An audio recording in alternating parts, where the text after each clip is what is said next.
Halo Cinekrip, balik lagi sama gue Rashid Hari. Dan kali ini gue bakal sekali lagi bikin list. Bukan list soal top 10 atau top 5 film apa terbaik gitu, bukan. Tapi ranking semua film di franchise Halloween. Soalnya momennya lagi pas banget ya. Ini bulan Oktober, bulan Halloween. Dan kemudian kemarin, hari Rabu kemarin, Halloween Ends baru aja rilis. Itu adalah film terbaru di franchise Halloween, film ke-13.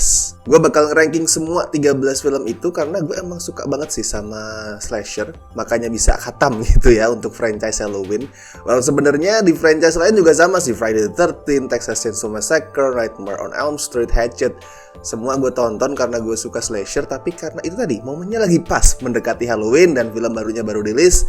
So untuk kali ini rankingnya Halloween dulu. Untuk franchise lain mungkin besok, bisa kapan-kapan. Atau kalian pengen request gitu, pengen ngasih rekomendasi atau pengen minta gue bikinin ranking untuk franchise apa, mau itu horror, mau itu genre lain, silahkan bisa direkomendasikan di kolom komentar. So let's start dari yang paling buncit, yaitu nomor 13 ada Halloween Resurrection, the worst one, the absolute worst one. Ini banyak dosanya film ini. Pertama jelas karena ngebunuh Laurie di awal film secara nggak hormat, bukan secara heroik atau apa, tapi udah mati gitu aja. And trust me, ini jadi kayak semacam bad habit di franchise Halloween, khususnya di installment yang jelek. Terus dosa kedua itu adalah karena Halloween Resurrection berubah jadi teen slasher yang konyol ya. Halloween tuh selalu slasher ya, tapi bukan teen slasher horny konyol kayak misal Friday the 13th gitu, bukan. Itulah yang membedakan Halloween dari franchise slasher lain. Dan di sini diubah ke sana konyol banget sampai ada adegan kungfu kicknya Buster Rhymes.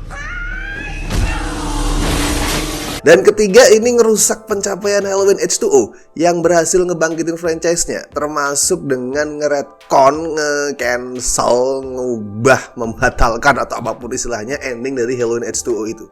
Padahal tuh ending Halloween H2O bisa dibilang udah konklusif, udah keren, udah satisfying, terus dibatalkan demi sequel yang hancur ini. Nomor 12 ada Halloween Remake versi Rob Zombie yang rilis tahun 2007. Rob Zombie ini bikin duologi ya, 2 film Halloween.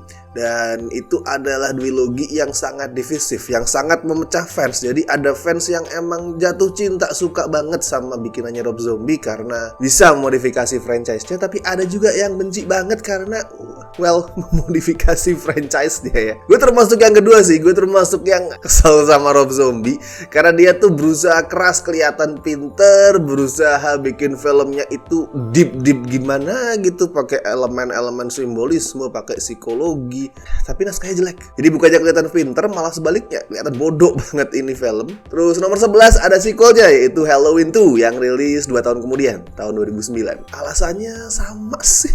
Sekali lagi Rob Zombie itu berusaha banget bikin slasher yang puitis, deep, psikologis, what the fuck. Akhirnya malah karakternya Michael dirusak di sini. Dia diubah jadi gelandangan, bukan lagi sosok boogeyman yang creepy. No, Michael is just a hobo in this movie. Kelebihannya dibanding film pertama adalah 15 menit awalnya yang brutal. Asli itu brutal, sadis, sebelum terungkap kalau itu semua cuma mimpi. Anjing, emang ideologinya Rob Zombie. Lanjut, nomor 10 ada Halloween, The Curse of Michael Myers yang rilis tahun 1995. Ini adalah film ke-6 di timeline originalnya. Sebenarnya ini sejelek 3 judul di atas sih. I mean, ranking 10 sampai 13 tuh hancurnya selevel. Cuman jenisnya aja yang beda-beda. Jadi misal lu batuk nih, kan ada batuk kering, batuk berdahak, batuk berdarah. Nah itu tetap aja tapi airnya batuk. Kalau yang ini dosa terbesarnya adalah ngobrak-abrik mitologi Michael, terus ditambahin elemen-elemen supernatural, occultism, buat ngejelasin gimana sih seorang Michael Myers itu bisa immortal. Apakah gue perlu mendapatkan penjelasan itu? Dan apakah gue peduli? Fuck no. Dan ingat ya, tadi gue bilang franchise Halloween itu punya sebuah bad habit, dan itu terjadi di film ke-6 ini. Jamie Lloyd, protagonis di film ke-4 dan ke-5, yang dia tuh statusnya anaknya Laurie Strode dan melanjutkan cerita emaknya di 2 film pertama. Itu dibunuh di awal film ini, dimatiin gitu aja, sekali lagi dengan gak hormat, that's it. Nomor 9 ada Halloween 5 The Revenge of Michael Myers. Ini rilisan tahun 89. Salah satu alasan kenapa film ke-6-nya tadi hancurkan adanya elemen supernatural occultism yang maksa ya. Nah itu terjadi karena mau gak mau film ke-6-nya harus ngelanjutin cerita Halloween 5, harus ngelanjutin apa yang udah di-teasing sama film kelimanya. Di film inilah elemen supernatural itu mulai diperkenalkan ke seri Halloween. Nggak se-ekstrim film ke-6-nya, emang nggak ada kayak pemujaan, occultism dan lain-lain, tapi dalam bentuk telepati antara Jamie Lloyd si protagonis sama Michael Myers. Itu aja udah absurd. Dan elemen itu menghancurkan ending Halloween 4, dimana disitu digambarin kalau Jamie setelah berhasil mengalahkan Michael itu malah melakukan pembunuhan juga dengan cara yang sama persis, dengan kostum yang sama persis kayak Michael pas ngebunuh kakaknya di film pertama. Dibatalin. Jadi bukan karena Jamie itu psikologisnya terganggu atau dia adalah the next psychopathic killer, no, tapi karena adanya telepati yang menghubungkan dia dan Michael. Jadi Michael jadi semacam mengontrol pikiran dia or something like I don't care, fuck that. Padahal itu salah satu ending terbaik di franchise Halloween. It's shocking, it's surprising, it's disturbing. Teriakannya Dr. Loomis no gitu tuh masih terngiang sampai sekarang. Film ke-5 ini ada di atas film ke-6 sih, karena kalau ngelihat dari keseluruhan alurnya ya, film ke-6 itu total garbage, bener-bener absurd, bener-bener konyol. Sedangkan film ke-5 ini ya udah slasher mediocre. Nomor 6 ada Halloween 3 Season of the Witch, rilisan tahun 82. Ini satu-satunya film Halloween yang nggak menampilkan Michael Myers. Karena rencana awalnya dulu adalah setiap Halloween itu punya cerita beda-beda, semacam antologi gitulah, yang bakal menyoroti berbagai macam sisi hari Halloween. Tapi akhirnya rencana itu dibatalkan karena film ketiga ini nggak terlalu sukses secara komersil. Dan kebetulan gara-gara kesuksesan Halloween 1 dan 2, subgenre slasher itu menguasai Hollywood pada era 80-an.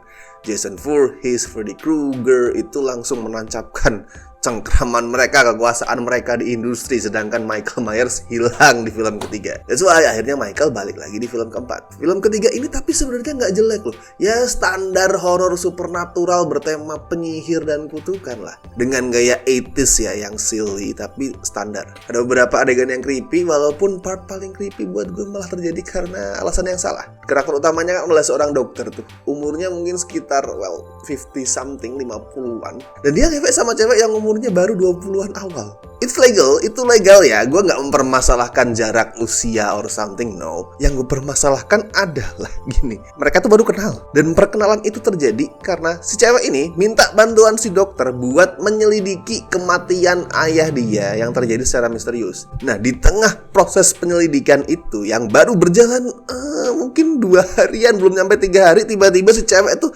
flirting ke si dokter, menggoda dia kayak ayolah tidur bareng gitu. Like what the fuck. Kelihatan banget gini loh, fantasi, imajinasi, kemesuman si pembuat film ini yang wah gue pengen mendapatkan gadis muda gitu loh. Dan itu terjadi tanpa pengaruh apapun ke plotnya. Gak misal nambah kekuatan emosional karena ada ikatan antara 2 karakter utama, no. Nomor 7 ada Halloween Kills yang rilis tahun kemarin 2021. This is a fun slasher, brutal, berdarah, dan sebenarnya tuh punya niat baik buat ngelakuin reka ulang ke plotnya Halloween 2 yang rilis tahun 81.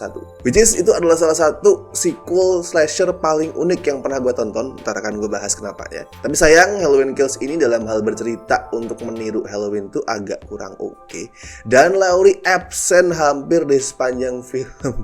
Cuman tiduran di kasur rumah sakit. Padahal 3 tahun sebelumnya di film pertama dia digambarin badass banget, keren banget, nenek yang sangat brutal, nenek gahar. Tapi kemudian di film ini cuma di rumah sakit. Wah, bukan keputusan yang tepat, Bung. Nomor 6 ada Halloween Ends yang baru rilis, installment terbaru Halloween. Keunggulannya adalah akhirnya ini film berani kasih definitive ending ke perjalanan Laurie Strode selama 42 tahun. Ini endingnya udah fix.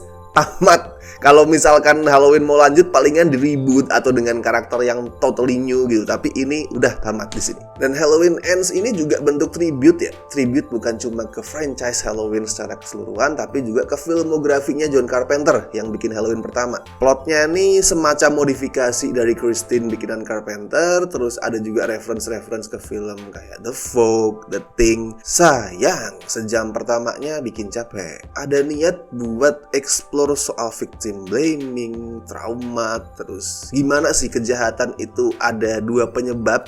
Ada nature alias alami, di mana kejahatan itu memang sudah ada dalam diri seseorang sejak orok. Ada juga nurture alias hasil bentukan lingkungan gitu. Tapi naskahnya kurang pintar dalam mengeksplorasi hal-hal itu.